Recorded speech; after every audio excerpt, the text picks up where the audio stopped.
Hi, welcome back to my YouTube channel. My name is Nasra Hassan and this is Real Life Perspective.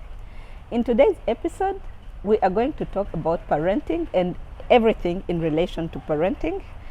My today's guest is a celebrated radio and TV personality, a mother of 4, and a fitness and wellness enthusiast. And she is none other than Lucky Mbabazi.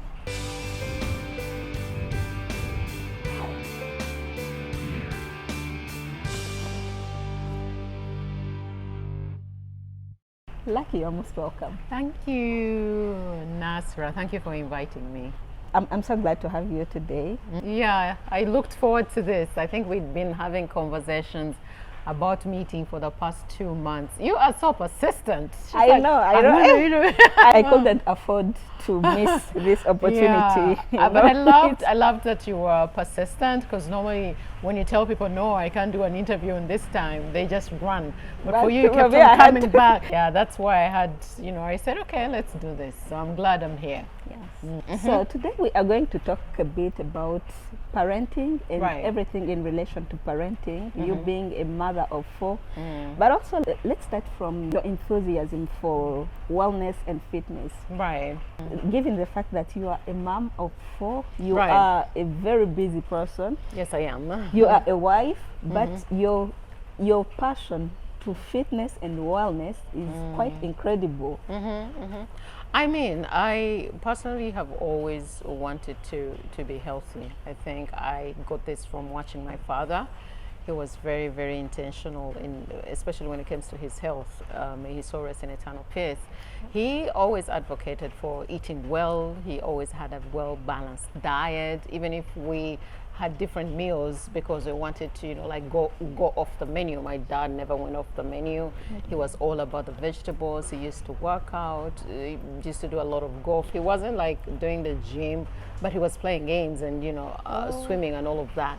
So I think I kind of have it in my DNA to be that, and at the same time doing the kind of business that I do, how you look also plays a very big part in how the look is something. People look at you and they think things and they dream and they aspire. So for me to be able to maintain that, I felt like the best way to do it is just to tap into my health, make sure I stay healthy for my kids, for myself, but then also for the people who follow me. So it's an intentional thing that I had to do. It is so incredible, because especially when for so many women, after giving birth or when they transition from the single life to becoming a mom, their identities completely change. Their everything change. It is like they start living for their children. Yes. What do you think is the problem? Is it a problem of balancing, or it is just... I don't think there's anything wrong with living with your children. I live for my children too, period. And I think I say it on my radio shows, TV shows. I love my children to death. They are my everything. I would do anything for them. But then also I love myself more, than anyone else on earth. Because I love myself more than I take good care of myself. I am not doing this for anyone. I'm not trying to stay in shape just because I'm chasing a man, or I'm not trying to stay in shape because of it's not external, it's so internal. I want to stay healthy. I love when I wear something and it fits me well.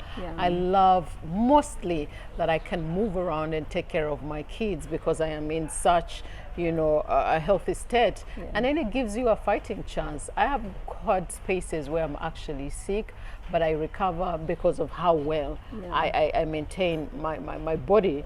So that also does help me have a good quality of life, because sometimes good quality of life doesn't necessarily mean money. It means how are you health-wise, and I try to take care of that. What would you tell other women in terms of balancing? Because to so many women, it is like the balancing bit becomes a problem. They make it an excuse. Oh, okay. The thing is, you have to love yourself. Yeah. You have to love yourself beyond anybody else, including your children, Yeah. because it does start with you. If you are not happy, if you're not healthy, how are you going to be able to take care of the kids? How are the kids going to be happy? Yeah. Because people consume the energies that you are. So if True. you're a mom and you're sad and you are struggling with a lot of things, and I'm not saying that mothers shouldn't struggle, by all means struggle, because it's very hard to be a mom. I acknowledge that because I'm doing it, but I know it's not easy. Now for some people who are moms and they have so many other issues going on, some of them are health issues, that they can't cut the weight or they can't maintain the weight as easily as I should, that as easily as I do. That is a valid point. But even when you feel like you can't, do something about it. Do something about it. Don't let yourself go. And even if you have let yourself go because you are going through certain things, pick yourself up. Yeah. Because we're always going to fall. That's a given. You know, man or woman, you're going to fall. But how do you pick yourself up? Yeah. So to strike a balance, it must come from an internal space. You must love yourself enough to make the right choices, to know that, yes, much as I have to take care of the kids, let me also spare at least 30 minutes or 20, because all it takes is 30 minutes or 20 minutes of workout. Let me try to manage my eating. Let me do some intermittent fasting. Let me not just eat for eating, but let me be intentional with it. So loving yourself comes these things. It's very easy for you to want to change and have a better quality of life, especially if you acknowledge that you love yourself, and there's nothing wrong with that. As a parent, much as you love your children, you must love yourself first. This is something that I've learned absolutely, from you. absolutely, yes. When a mother gives birth, Right. during those first days, there's so much attention given to a baby than to a mother. Right. And it is like the world forget about you, about all what you are going through, the postpartum depression. Yes. So do you think somehow it affects the mothers? Of course, I don't think diverting attention to a child will actually hurt a mother or anything like that. As a matter of fact, when women give birth, they need that attention to be given to the child. You know why? Because then she can also take care of herself. It's very hard for her to take care of herself and take care of a baby at the same time. So the more people you have to support you, the better. The more you have, the better. So most mothers can use that support. And if there's anyone watching us and you're around someone who has just given birth, they need your support, because it's very, very hard. So I don't think mothers would be disappointed in any way that they're giving attention to the baby. In any case, it gives you more time to take care of yourself, because you need that. You need to shower, because you'll end up smelling baby milk and it doesn't smell too good. You need to start working on your weight, even to just relax, because most of the mothers who go into depression, it's because they are overwhelmed with taking care of the baby that they forget themselves. So eating right, taking care of yourself, if there's people who can give attention to the baby, by all means take care of the baby, so that the mothers can concentrate on themselves too. Yeah. The reason as to why I've raised this question, it is because I've had some women having just a conversation that, you know, when we give birth, it is like they forget about us. They forget that we also need someone to ask us, how are you doing? But it is always about, how is the baby? How is the, you know, like I mean people are wired for that, because first of all, a baby is just a baby. They can't fend for themselves. So it's just a natural question that they will ask, how is the baby doing? You know why they ask how the baby is doing? Because when you give birth, you actually become that baby. You know what I mean? If the baby is not good, you're not good. If the baby is good, is good. So I guess that's why people ask. It's only natural to ask you how the baby is doing. By them asking how the baby is doing, they are already automatically asking. So I wouldn't like women to feel bad about that, because that attention, how is the baby, is how are you? Because if the baby is not good, is not sleeping, you're not sleeping. You're not sleeping. So if you go, the baby is not good, we'll automatically know you're not good, because you're not sleeping enough. Now you've clarified it. As a parent, how would you rate the parenting in this generation, in this digital era, versus the parenting back days? When our parents used to, I mean, it's kind of different. Seasons change, people change, the world evolves, and you as a parent too you have to evolve. You're forced into evolving, so it's going to be different by all means. Generation X, Generation Z, there's a very big gap. So if you have a mother who is a Generation X, by Generation X, you probably were in the mid 70s, 80s, up to 82 maybe, or 80, and then you pick it up, you have the millennials, and thereafter you have Generation Z, and then now I hear there's a different generation that is coming up. So it's hard. You just have to get to know get to know your children where they are as a generation, and you as a parent have to get into that generation, understand them, for you to be able to parent. Because you can't be like, oh, I have Gen Zs who were born in this era of the digital era, and then you're saying, but for me, I'm not that kind of mother. You cannot be that. You have to learn, how are they living, what are they looking at, what are their interests like, so that you mother as a mother who is mothering a Generation Z. But that doesn't mean that you can't borrow some things that your parents taught you, because there are some things that cut across. Discipline is discipline. How you discipline though can be different from how you used to discipline back then. Yes. So you have to, it's like reading. It's like reinventing yourself as a parent. If you're having children now, you have to get into their system, understand them, for you to be able to parent them. Otherwise, it becomes a bit tricky for you.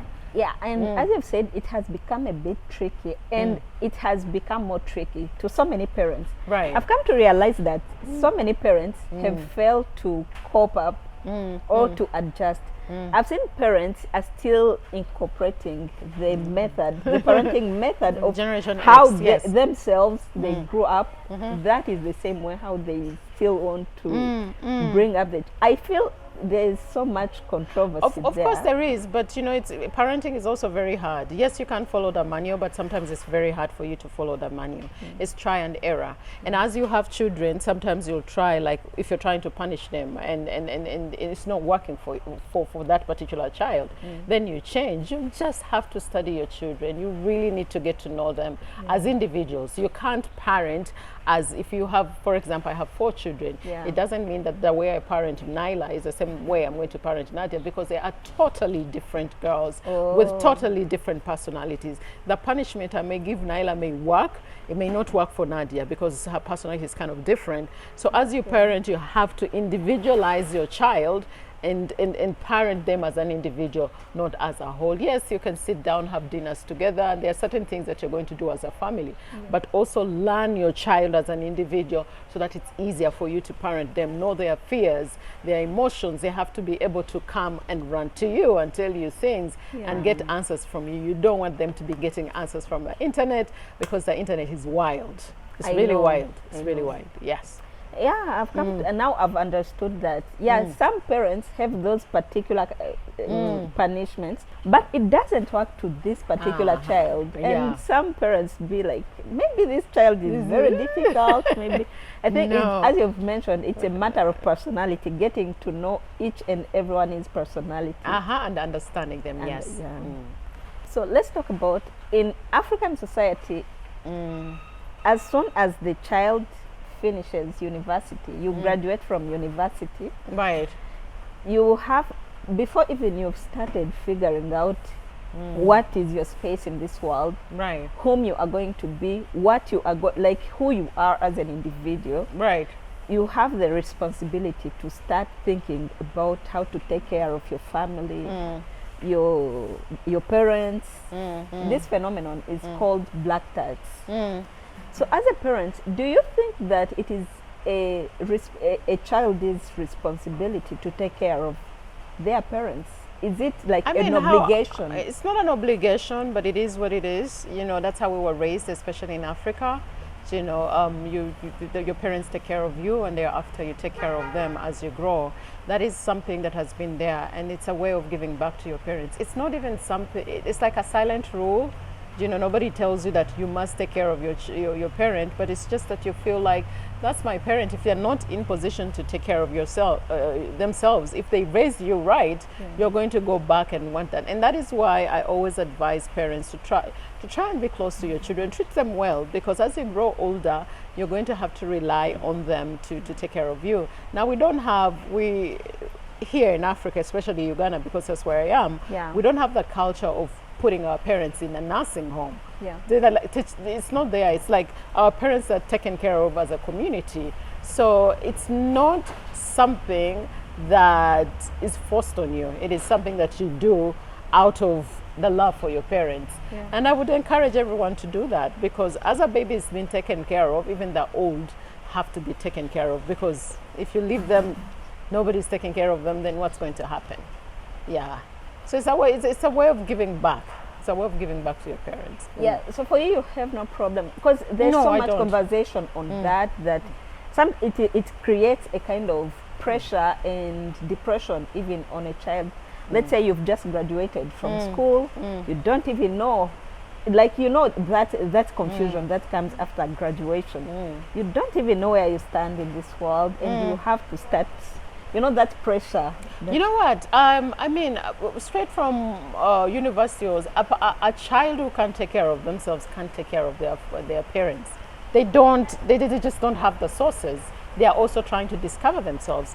And as a parent, you would automatically know that. You love your child. There's no way you're going to let that child take care of you when they can't even take care of themselves. So you'll find very few instances where, you're straight from uni and you have to take care of your family. There's a lot of responsibility. That's not how it's supposed to be. You're supposed to establish yourself first, find yourself, and then when you are stable and you're doing good or you're doing fairly well, then you can go back and take care of your parents. Honestly, I don't remember taking care of my mom when I was struggling. She actually took care of me. Even if I was working, I would go to her and I'm like, oh, today I'm stuck, do you mind? And then she could give me whatever little she had. So with that history, if I am now in the position to, to bail out my mom or to take care of my mom, by all means, I'm going to take it, because she was that kind of parent. So as you're parenting your children, what kind of parent are you? Are you the parent that a child is going to want to take care of when they are good? Because there's people who refuse. It's like, for me, my parents were not there for me. Oh, so it depends on the relationship that you have with your child. Yes. With your child. This brings us to the end of this discussion. Already? Oh my God, thank you so much. It was such a wonderful discussion. Yes, it was. And I'm so glad that despite all your busy day, your busy schedule, you've made it. And the weather is really not good today. I know. It's really not good. I have to consider myself so lucky. Thank you so much, Nasra, and wish you nothing but the best. And I hope that you continue watching her channel. And guys, this brings us to the end of the discussion. I hope you've enjoyed it as much as we've enjoyed making it for you. And we can continue the discussion in the comment section below. From Real Life Perspective, we can't wait to see you in the next episode. Until then, it's a wrap. My name is Nasra Hassan. Bye and stay blessed.